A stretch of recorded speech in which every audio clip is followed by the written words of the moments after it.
হাফিজুর রহমান রে কত গালি দাও, কিন্তু কলিজাটা দিয়ে বলতেছি বাবা রাগ করিস না, আসলেই তো আমি গালি পাওয়ার যোগ্য রে বাবা। আমি যদি গালি পাওয়ার যোগ্য না হইতাম আমার তো গালি দিতি না। আমি আসলেই তো একটা অযোগ্য বান্দা।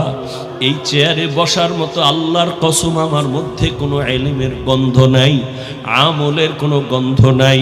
মাঝে মাঝে একা একা ভাবি যে আল্লাহ আবার এই চেয়ারে কেন বসাইছে। এক সাগর পাড়ি দিয়ে এখানে আসছি, আমি আর এক সাগর পাড়ের সন্তান রে বাবা। এই মানুষগুলো কেন আসছে তাও আমি বুঝি না, অথচ আমার কথায় কোনো কিছুই নাই, আমার ইলম নাই, আমল নাই, কেন আসছে তাও জানি না। আল্লাহর কাছে এখন শুধু একটাই দোয়া করি, মালিক তুমি আমার সম্মানের জায়গায় বসাইছো, গুনার কারণে ফালাইয়া দিও না রে আল্লাহ। সম্মানের জায়গায় বসাইছো রে মালিক, গুনাহের কারণে তুমি ফালাইয়া দিও না।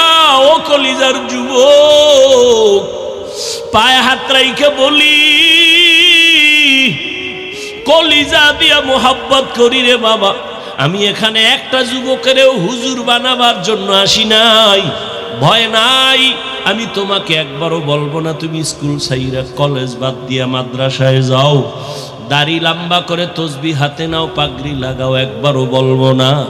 বরং আমি তোমার পক্ষে কিছু কলিজা দিয়া দোয়া কইরা যাব।